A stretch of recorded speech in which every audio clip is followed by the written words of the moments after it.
Bentornati su Segreti Turchi, la casa dove non ci limitiamo a osservare il luccichio dello showbiz, ma scandagliamo il cuore delle emozioni che i riflettori non riescono a cancellare. Stasera vi portiamo sulle sponde scintillanti del Bosforo, in una serata cominciata come festa d'amore e diventata una lezione vivente di intelligenza emotiva. Un matrimonio come palcoscenico, una platea colma di nomi pesanti e, al centro, una trama che ha avuto per protagonisti Özge Yaz, il suo compagno Gökberk Demirci e l'ombra di un passato che si è presentato con l'invito ben in vista. Prima di entrare nella sala e cogliere ogni respiro, assicuratevi di essere iscritti a Segreti Turchi. Se amate le storie raccontate con rispetto e profondità, il pulsante iscriviti vi aspetta. E se desiderate sostenere il nostro lavoro, c'è il tasto Unisciti. La vostra fiducia è il motore di Segreti Turchi. Le pagine di storia raramente si scrivono nel silenzio, di solito prendono forma tra mormorii, luci e sguardi che non perdonano. Per questo evento, ogni agenda dalla città vecchia alle residenze sul mare aveva segnato il giorno in rosso. Due famiglie influenti unite in matrimonio, una lista ospiti da capogiro, gente che fa tendenza solo pronunciando il proprio cognome. Ma, come spesso accade, l'epicentro non era la coppia di sposi.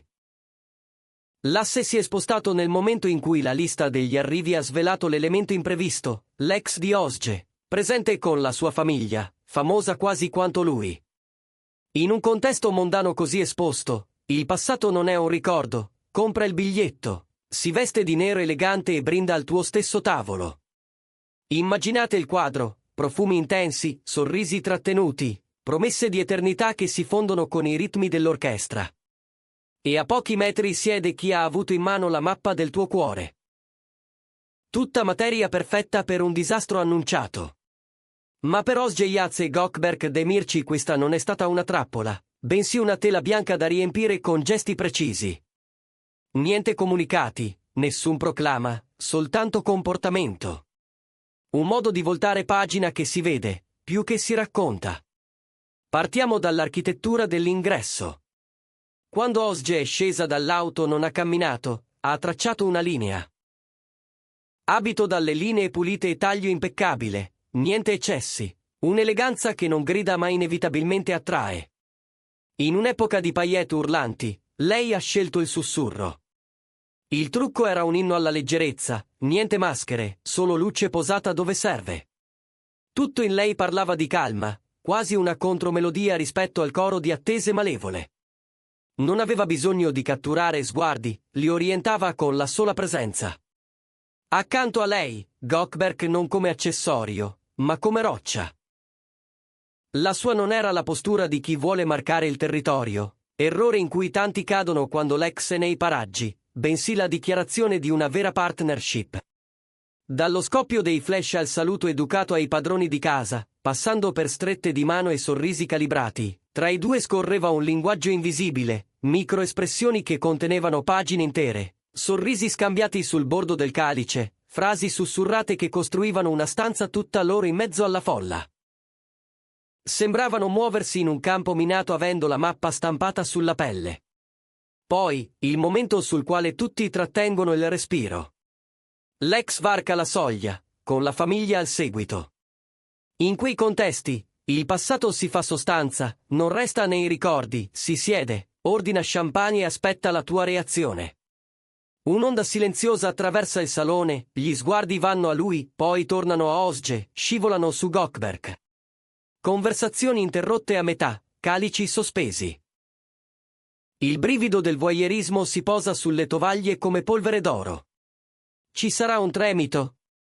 Un passo indietro verso la terrazza? Una maschera che si incrina? No, il volto di Özge rimane liscio come pietra levigata. Nessun irrigidimento, nessun sussulto. E Gökberk? Impassibile nel modo giusto. Non una sfida, non una posa, una pace che diventa scudo.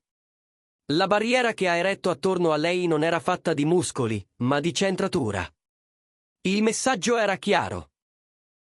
Niente di esterno può disturbare ciò che abbiamo costruito. Prima di addentrarci nelle pieghe psicologiche, una domanda alla famiglia di Segreti Turchi. Vi è mai capitato di incrociare un amore passato in pubblico, mano nella mano con chi avete scelto adesso? Come avete gestito la pressione? Vi siete sgretolati o avete brillato come Ozge e Goldberg? Raccontateci nei commenti, qui vogliamo imparare gli uni dagli altri. E se questo racconto vi sta tenendo incollati, un like è la nostra arma contro l'algoritmo. Le voci, come era ovvio, hanno iniziato a correre prima che arrivassero gli antipasti. Si mormorava tra i centrotavola che Lex e Ozge si stessero evitando con estrema cura, che i percorsi venissero coordinati come decolli e atterraggi. La curiosità, sindrome antica quanto l'umanità, scavava nel passato anche mentre il presente offriva nuova linfa. Ma nessuno dei due ha concesso il minimo inciampo. Nessun gesto maldestro, nessuna fuga dallo sguardo, niente da trasformare in titolo urlato. Il copione, a guardarlo bene, parlava di sobrietà adulta, la più grande nemica del pettegolezzo. I più attenti, quelli che osservano le mani più dei volti, hanno colto un dettaglio prezioso in Goldberg, la cura attiva. La mano posata sulla schiena di lei quando la folla spingeva. Il colpo d'occhio per accertarsi che fosse comoda. Quel sorriso che scioglie i nodi prima ancora che si formino. Sulla pista, tra applausi e ritornelli, hanno ritagliato una piccola isola privata al centro di un mare che li scrutava. Durante le chiacchiere con gli altri ospiti, lui tornava spesso da lei con una battuta, un tocco leggero, come a dire, ti vedo, sei qui con me, siamo una sola squadra. Così, lentamente, la sala ha capito, il passato ha smesso di avere potere di veto. C'è chi ha interpretato la tranquillità di Goldberg come la versione elegante del "la tengo stretta". Ma il messaggio, se lo ascolti davvero, era un altro: abbraccio la sua storia, fantasmi inclusi, perché sono sicuro del domani che condividiamo. Poche parole, potenza enorme. È la sicurezza di chi non teme le ombre altrui perché conosce la luce che li avvolge oggi. Man mano che la formalità lasciava spazio al piacere della festa, Ozge sembrava liberarsi come un nodo che si scioglie tra le dita. Rideva con le amiche, conversava con vivacità, quella leggerezza che arriva quando smetti di guardare oltre la spalla. Goldberg le stava accanto con un'energia giocosa e magnetica, insieme accendevano la stanza. A fine serata, il verdetto nei corridoi era quasi unanime: la coppia più armoniosa non era quella degli sposi, ma loro, per il semplice modo in cui sapevano essere una presenza senza bisogno di reclamare la scena. Giusto dare credito anche all'altra metà di questa equazione. L'ex di Ozge, seduto con la famiglia, ha mantenuto un profilo misurato. Nessun gesto fuori scala, nessuna smorfia che cercasse platea, nessuna scintilla che potesse incendiare la notte. Una compostezza che ha funzionato da calmante per tutti. Un'eleganza che ha fatto pensare a chiusure già firmate, a capitoli davvero terminati. Una tregua silenziosa, un accordo invisibile, proteggere la dignità di ciascuno. La storia non si è chiusa con l'ultimo brano. Anzi, il dopo è stato chiacchierato quanto la festa. Le fonti di backstage raccontano che Ozge e Goldberg hanno lasciato il luogo come due persone di ritorno da un appuntamento ben riuscito, non come acrobati scesi dal filo. Sorrisi sinceri, braccia intrecciate per un istante mentre i fotografi scattavano. Uno scatto, un lampo, internet in fiamme. Più forti di quanto pensassimo, hanno scritto in molti. Si è saputo che per tutta la sera hanno bilanciato vicinanza e libertà.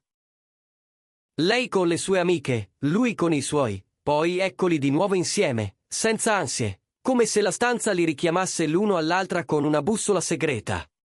Un sussurro diventato didascalia della notte. A un certo punto, dicono, Goldberg si è chinato e ha mormorato: il passato è passato, conta il presente. Citazione precisa o riassunto di un'aria più grande, poco importa, coglie l'essenza. Hanno trovato perfino il tempo per un ballo breve e perfetto nella sua discrezione.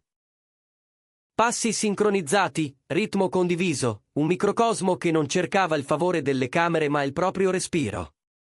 2 minuti bastati a raccontare ciò che 1000 post non saprebbero dire. Il mattino dopo, I social hanno fatto ciò per cui sono nati, hanno amplificato il silenzio. Foto rubate, sgranate, ma potentissime. La discussione è esplosa. C'era chi celebrava la maturità vista in sala, convinto che quei sorrisi avessero archiviato in modo definitivo ogni eco di ieri. E c'era chi, tradendo fragilità molto umane, si chiedeva che cosa si provi ad avere un ex a pochi tavoli di distanza. Alla fine, ha vinto la prova delle immagini, apparivano come una squadra, un piccolo nucleo che aveva superato un test di stress con la naturalezza delle cose vere. Cosa ci insegna una notte così? Che l'eleganza non è solo un abito, ma la traiettoria con cui attraversi una stanza quando tutti aspettano di vederti inciampare. Osge non si è limitata a esserci.